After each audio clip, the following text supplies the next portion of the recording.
오늘 한 인물을 우리가 소개하는데 물론 너무나 잘 알려진 인물이죠.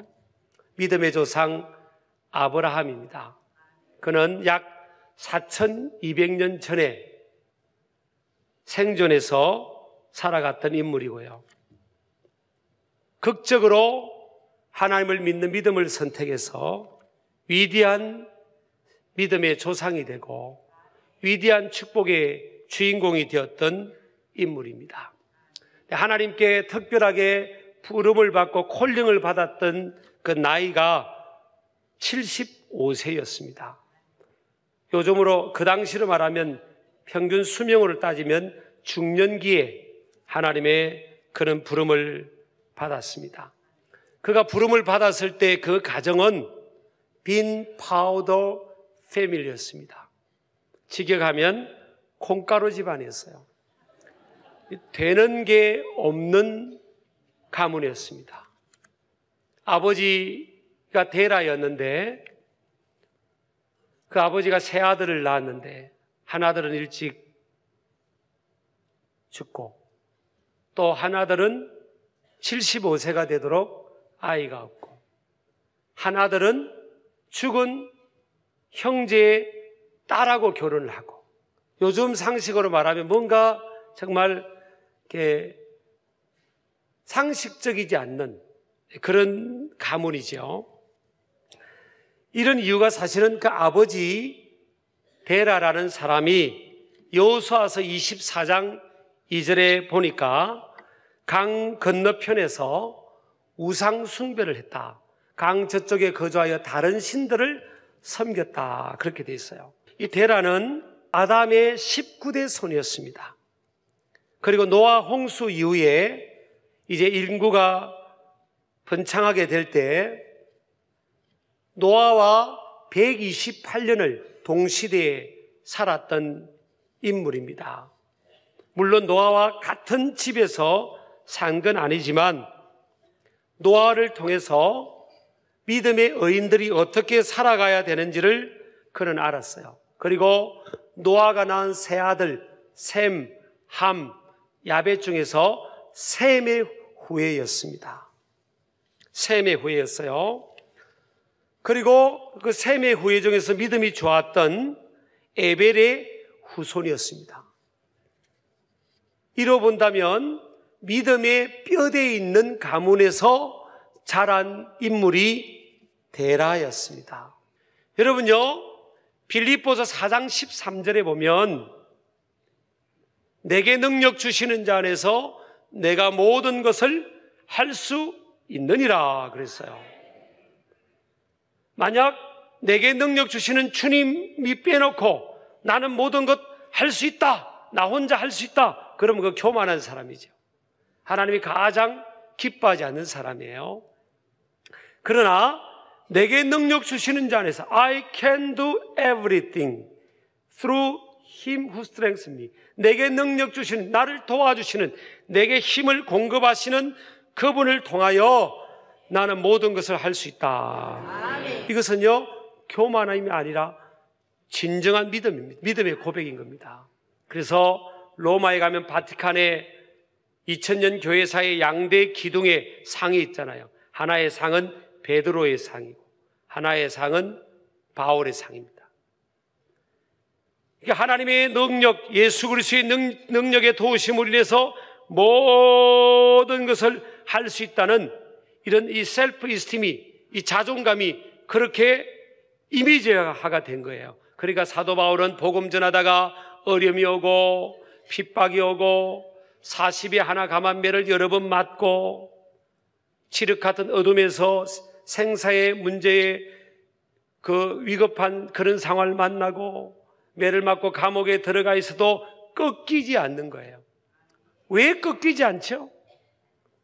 내게 능력 주시는 자 안에서 나는 감옥 생활도 감당할 수 있고 질병도 감당할 수 있고 회초리도 감당할 수 있고 핍박도 감당할 수 있다 하는 이런 딱 인식이 되어 있으니까 꺾이지 않는 겁니다. 이게 믿음을 근거로 한 자기 정체성이에요. 자기 자존감입니다.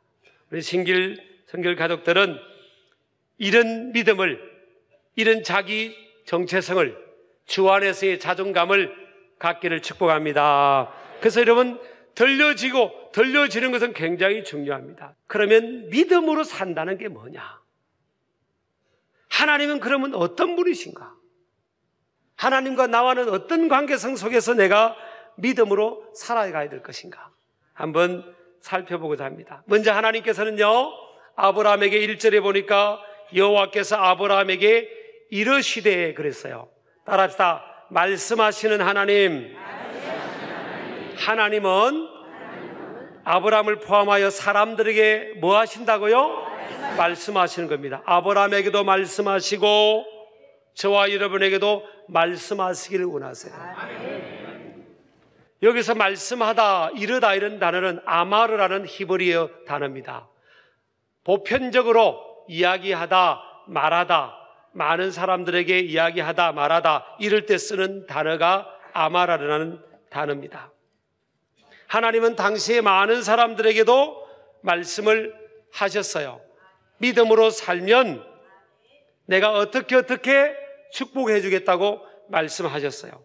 근데 그 믿음으로 응답한 사람은요, 아브라함입니다. 아브라함이란 뜻은 큰 아버지라는 뜻이에요. 큰 아버지. 근데 아브라함은 모든 나라와 민족의 아버지인 겁니다. 하나님께서 아브라함에게 말씀하신 거예요. 너 그렇게 계속 아버지처럼 살래? 아니면 내 말을 붙들고 한번 살아볼래? 바꿔 말하면 뭐예요? 하나님께서 아브라함에게 하신 말씀을 요약하면 너 그대로 살래? 떠나서 내가 지시하는 땅으로, 내가 보여주는 곳으로 갈래? 내 말대로 한번 순종해 살아볼래? 이런 도전이에요. 근데 여러분, 이게 쉬운 것은 아닙니다. 왜냐하면 하나님께서 아브라함에게 찾아와서 말씀하실 때가 아브라함의 나이가 75세였어요. 75세. 중년기입니다. 이 중년기는요, 안정희구적인 그런 시기고요. 변화를 좀 싫어하고 모험, 도전 이런 것보다는 안정적인 것을 지향하는 그런 시기죠. 그런데 하나님께서 아브라함에게는 내가 너한테 보여줄 땅으로 하면 가봐라는 거, 떠나가보라는 거예요.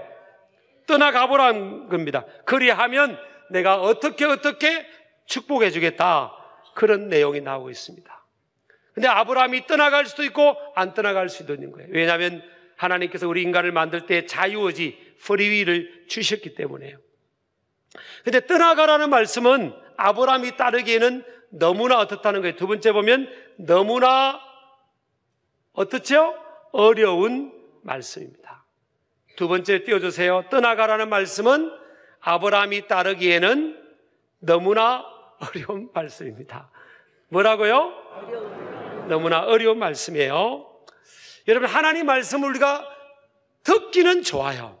그러나 그 말씀을 따라 사는 것, 음식으로 치면 뭐예요? 소화하는 것은 어렵습니다. 그래서 요한계시록 10장 10절에 보면 내가 천사의 손에서 작은 두루마기를 갖다 먹어버리니 내 입에는 꿀같이 다나 먹은 후에 내 배에서는 썩게 되더라 그랬어요. 하나님의 말씀을 입에는 달지만 속에 소화시키려면 쓰다는 거예요.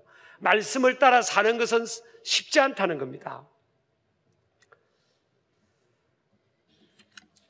더구나 아브라함이 예를 들어서 대한민국 서울특별시 영등포구 신길동 67-3번지 이렇게 가라고 하면 어딘지 딱 컨펌이 되어 있잖아요. 근데 하나님은 아브라함에게 뭐라고 했어요? 보여주는 땅, the land that I'll show you. 내가 너한테 보여줄 will이란 동사가 있잖아요. 미래적인 상황이에요. 이미 완료된 상황이 아니에요. 다 보여준 게 아니에요. 조금씩 한 걸음 한 걸음 내디디면 내가 너한테 보여주는 그 땅으로 한번 가봐라는 거예요. 사람은요, 미래가 불확실하잖아요. 미래가. 그러니까 미래를 생각하면 불안하고 두려울 수가 있는 거예요. 심리적으로. 아브라함도 저와 여러분도 예외가 아닌 거예요. 새로운 미지의 세계로, 미래의 세계로 넘어갈 때 두려움이 있는 거예요. 강의 쪽에서 잘 기반을 닦고 비즈니스도 안정되어 있고 인간관계도 잘 조성이 되어 있고 이제 안정적인 나이대가 됐는데 하나님께서 강 저쪽 땅으로 떠나가 보라는 거예요. 어떤 것을 보장해 주는 것도 없이 믿음으로 살아보라는 겁니다. 이 보여줄 미래의 땅은요, 믿음을 통해서만 볼 수 있는 미래적인 비전의 땅을 말합니다. 믿음의 눈이 열려야만 하나님의 미래의 비전의 땅이 보이는 거예요. 여러분, 저와 여러분의 믿음의 눈이 열리기를 주의 이름으로 축복합니다. 그런 상황 중에도 아브라함은 세 번째요, 불안과 두려움의 미래적 상황 속에서도 아브라함이 붙든 것은 뭐예요? 여호와의 뭐죠? 말씀입니다. 말씀. The word of God. 여호와의 말씀이에요. 4절에 봅니다. 이 아브라함이 여호와의 말씀을 따라갔고 롯도 그와 함께 갔으며 아브라함이 하란을 떠날 때에 75세였더라. 자, 아브라함은 말씀을 따라갔고 롯은 아브라함과 함께 갔어요. 아브라함은 뭐예요? 뭘 따라갔죠? 말씀이에요.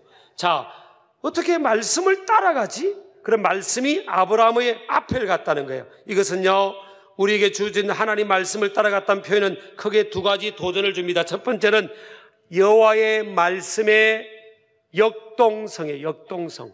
하나님의 말씀은 살아있고 운동력이 있어 활력이 있다는 거예요. 히브리서 4장 12절에 보면 하나님 말씀은 그냥 머물러 있고 정체되어 있고 고착화된 게 아니에요. 하나님 말씀은 어떤 사람의 심령에 떨어지면 그 사람의 심령을 움직이고 마음을 움직이고 육체를 움직이고 그의 생애를 움직이는 살아있고 운동력이 있는 거예요. 활력이 있는 겁니다. 하나님의 말씀의 역동성이에요. 여러분, 시편 23편에 보면 여호와는 나의 목자시니 내게 부족함이 없으리로다. 그가 나를 푸른 초장에 누이시고 쉴만한 물가로 인도하신도다. 내 영혼을 속성시키시고 자기 이름을 위하여 어디로? 의의 길로 인도하신도다. 여기서 인도한다는 단어가 있잖아요. 여러분, 하나님께서 우리를 어떻게 인도하세요? 보편적으로 보면요, 어느 날 하나님께서 산신령처럼 누구에게 나타나서 아무개야 나를 따라오너라. 그렇게 인도하시는 게 아니에요. 보편적으로는요. 보편적으로 인도하시는 것은요, 하나님의 말씀이에요. 말씀. 하나님의 말씀이 내게 들려지는 거예요. 기록된 말씀을 묵상하다가 하나님의 주시는 말씀으로, 레마의 말씀으로 들려지고요. 강단에 선포되는 말씀을 듣는데 하나님이 꼭 오늘 나에게 이렇게 말씀하시는 감동으로 들려지는 거예요. 이 살아있는 감동이 내게 말씀으로 감동하시는 거예요. 막 견딜 수 없이 막 감동하시는 거예요. 감동하는 거예요. 그래서 말씀으로 보편적으로 우리를 이끌어 가시는 겁니다. 그래서 여러분, 두 번째는요, 하나님의 말씀은 일반적으로 듣는 이에게 똑같이 들려지는 것 같아도 듣는 이가 믿음으로 응답할 때 하나님의 말씀의 신실성과 능력이 그의 삶 속에 하늘과 땅 차이처럼 다르게 경험되지는 거예요. 똑같은 설교자를 통해 똑같은 말씀을 듣죠? 그러나 생의 삶이 똑같은 게 아니라는 거예요. 어떤 사람과는 하늘과 땅처럼 차이가 난다는 겁니다. 그 차이가 뭐예요? 하나님께서 누군가를 편애해서 그런 게 아니에요. God is fair입니다. fair. 하나님은 공평하신 하나님. 공평하신 하나님은 나남이 가진 건 나 없지만. 하나님은 어떤 분이라고요? 공평하신 하나님. 딱 붙드세요. 근데 그러면 삶의 현장에 왜 그런 차이가 나냐? 히브리서 4장 2절에 보니까 그들과 같이 우리도 복음 전함을 받은 자이나 들은 바 그 말씀이 그들에게 유익하지 못한 것은 듣는 자가 믿음과 결부시키지 아니함이라. 하나님 말씀을 내가 들어도 그 말씀을 내가 하나님께서 지금 나에게 주시는 말씀이구나 하고 믿음으로 딱 받아야 되는데, 믿음으로 화답을 해야 되는 거예요. 믿음으로 내 것으로 만들어야 되는 거예요. 내게 아브라함아, 내가 내게 이렇게 해주겠다. 아무개야 아브라함 시대 때 아브라함만 하나님 믿었겠습니까? 그 당시에 많은 사람들도 하나님과 연관이 있을 거 아니에요. 아브라함에게도 똑같이 말씀하고 너에게도 다른 사람에게도 똑같이 말씀인데 다른 사람은 안 믿는 거예요. 하나님께서 노아에게도 말씀하시고 다른 사람에게도 말씀하신 거예요. 홍수로 심판한다고. 그런데 다른 사람들은 콧방귀도 안 낀 겁니다. 노아는 그 말씀을 그대로 믿고 준행했다고 그렇게 돼 있잖아요. 믿음과 결부시켜야 되는 거예요. 하나님께서 나에게 말씀하시는구나. 야, 하나님 그 말씀을 내가 따라가야지. 저 말씀을 붙들고 살아야지. 지금은 어렵게 보여도 저 말씀을 붙들고 나가야지. 그래서 4절에 보면 아브라함은 여호와의 말씀을 따라갔다. 요에서 히브리어로 따라갔다. 이 말은 히브리어로 얄라크라는 단어인데 위험과 모험을 뚫고 전진하다 이런 뜻이에요. 전진하다. 하나님 말씀을 따라갔다는 건 뭐예요? 내가 볼 때는 위험도 있고 모험적인 상황도 될 수 있고 어렵게 보이기도 했지만 그것을 뚫고 나는 하나님이 말씀하시니까 나는 전진한다. 이게 얄라크, 말씀을 따라갔다 그런 말이란 말이에요. 듣고 그냥 가만히 있는 게 아니에요. 움직이는 거예요. 움직이는 거예요. 오늘 여러분, 저와 여러분도 하나님 말씀을 우리가 듣고 그냥 가만히 있으면 안 돼요. 여러분, 신기하게도 말씀은요 살아있고 운동력이 있어요. 설교자가 하나님 말씀을 보편적으로 제가 일곱 페이지쯤 준비해가지고 이렇게 말씀을 기도하면서 준비해서 나누는 거예요. 근데 가만히 듣다 보니까 목사님이 꼭 나한테 하는 것 같아. 아이고, 나더라고 하네. 그러면 제가 여러분의 행편과 환경을 다 모르잖아요. 근데 보편적으로 말씀을 전하는데 목사님이 나더라고 하는 게 아니라 하나님께서 말씀을 통해 성령님이 감동을 하셔서 여러분의 형편과 환경을 하나님이 아시니까 각자에게 맞게 하나님 말씀이 들려지면서 성령께서 감동을 하시는 거예요. 그러면 그것은 하나님께서 지금 내게 이렇게 하라는구나. 그래, 내가 믿음을 결부시켜야지. 믿음으로 응답해야지. 그리고 그 말씀에 믿음으로 결단하고 어렵고 힘이 들어도 아멘, 아멘 하고 전진하는 거예요. 아멘도요, 입술로 고백하는 아멘 있고 그 다음에 더 나아가서는 뭐예요? 행동으로 결단하는 아멘이 있는 거예요. 여러분요, 세상에는 많은 소리들이 있습니다. 아까 1절에도 보면 하나님께서 아브라함에게 이르시되 할 때 그 이르시되 말하다 그 말이 히브리어로 아마르라는 동사입니다. 사실은 물론 동사지요. 아마르. 그런데 4절에서 여호와의 말씀을 쫓아갔고 그래서 그때 이 말씀은 다바르라는 히브리어 동사예요. 다릅니다, 동사가. 아마르는 아까 뭐라고 했죠? 일반적으로 보편적으로 말할 때 아마르라는 단어가 쓰이고 다바르는 뭐예요? 다바르는 하나님의 말씀이 아니라 명령. 말씀이 들려지는데 아브라함에게는 뭐예요? 아마르로 해석을 한 게 아닙니다. 하나님 말씀이 보편적으로 아마르로 들려지는데 사람들도 아마르로 다 듣는 거예요. 하나님 말씀하시는구나, 목사님을 통해 설교하시는구나 들려지는데 그 순간에 아브라함은 뭐예요? 다바르로 받아버리는 겁니다. 다바르로. 하나님께서 나에게 명령하시는구나. 떠나가라고 명령하시는구나. 그러면 뭐예요? 명령은 뭐예요? 옵션이에요? 오블리게이션? 옵션이 아니에요. 옵션이 아닌 거예요. 선택 사항이 아닌 겁니다. 하나님의 명령이니까 내가 원하든 감정이 원하지 않든 하나님의 명령이기 때문에 그것은 내가 따라야 되는 거죠. 어떤 분은 그래요. 나는 목사님 설교를 그냥 안 듣는 게 좋겠어요. 그냥 가능하면 안 들으려고. 왜 그러냐고 이제 알아보니까 목사님 설교를 들으면 은혜가 돼가지고 자꾸 찔린다는 거예요. 아예 안 듣고 안 찔리는 게 낫겠다는 거예요. 참 살다 보면 별 사람 다 만나요. 어떤 분은 설교를 하는데 부부가 설교를 듣다가 초신자 남편이 이제 그걸 듣고 오해를 한 겁니다. 그 예배당에 와서 설교를 가만히 보니까 그 초신자들은 이제 설교라고 안 하고 그냥 강연한다고 해요. 강연. 목사님이 강연하는 걸 가만히 들어보니까 전부 다 자기에 대해서 하더라는 거예요. 뭐 전혀 모르는데 자기에 대해서 하더라는 거예요. 그래서 속으로 오해했다. 이 에펜네가 목사 양반한테 다 일러 바쳤구만. 일러 바쳤다. 그래가지고 집에 가서 대판 부부싸움 했다는 부부싸움. 하나님의 말씀을 여러분 다바르로 받아야 됩니다. 다바르로. 그냥 뭐 많은 설교 중에 한 편을 또 설교하는구나 이거로 듣고 말면 안 돼요. 명령. 딱 명령은 뭐예요? 앞으로만 따라가야 되고 전진해야 해야 되는 거지 내가 선택하는 영역이 아니라는 거예요. 아브라함은 중년기였지만요 하나님 명령으로 받고 말씀을 그대로 결단하고 나아갔습니다. 믿음이라는 게 여러분 하란에서 가나안까지 거리가요 약 480km랍니다. 지금처럼 KTX가 있는 것도 아니에요.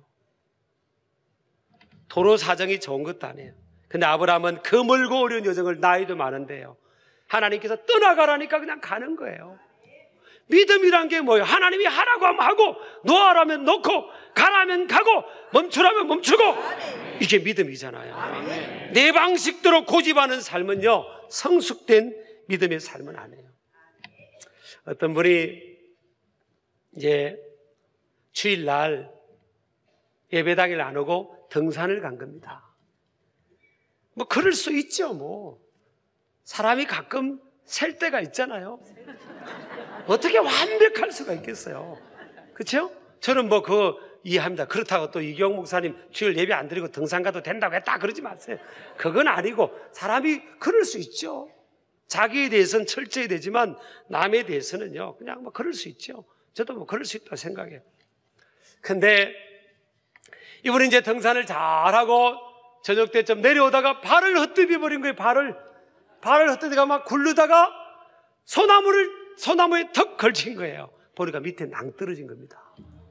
큰일 난 거예요. 그러니까 다급해지니까 우리 믿는 사람은 다급해지면 누구 찾아요? 그냥 하나님 찾는 겁니다. 하나님 살려주세요. 이번에 살려주시면 열심히 이제 하나님 잘 믿겠습니다. 그랬다는 거예요. 하나님께 막 살려달라고 하니까 하나님의 음성이 들리더라는 거예요. 아무개야, 이제부터 정말 네가 나를 잘 믿겠느냐? 그랬더니 네 하나님 이제부터 정말 하나님을 너무너무 잘 믿겠습니다. 이제 하나님만 믿고 살겠습니다. 하나님이 하라는 대로 살겠습니다. 그랬더니 죄송합니다. 그래? 그렇다면 내가 너 살려주마. 너 살려주는데 정말 나 믿지? 네 하나님 믿습니다. 내가 너 살려줄 줄 믿냐? 그래. 하나님 전능하시잖아요. 살려줄 줄 믿습니다. 그래? 그럼 내가 너 살려주마. 네가 지금 붙들고 있는 소나무를 붙들고 있는 손을 놔라. 그럼 내가 너 책임져 주마. 그랬더니 이 사람이 붙들고 매달렸다가 가만히 생각하니까 놓으면 죽을 것 같거든요. 그러니까 하나님 살려달라고 하다가 그거 포기하고 어디 누구 없어? 나 좀 살려주시오 그랬다잖아요. 뭐 좀 웃자고 하는 그런 예화기도 하지만요 사실요 이게 진짜 우리가 믿는지 내가 믿고 있는지 사실은 주님의 말씀을 내가 붙들고 살아가고 있는지 내 믿음의 근거가 하나님의 말씀인지 내 감정인지 내 상황인지 우리가 여러분 점검해야 될 줄 믿습니다. 로마서 1장 17절 보면 오직 의인은 믿음으로 말미암아 살리라 그랬어요. 믿음. 뭐라고요? 믿음. Only by faith.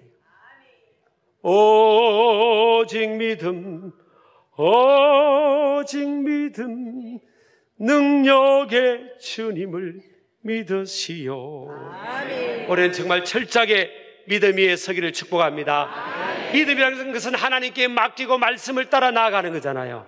여러분, 하나님 실수하지 않습니다. 아멘. 하나님께 맡기면요, 하나님 다 책임지세요. 아멘.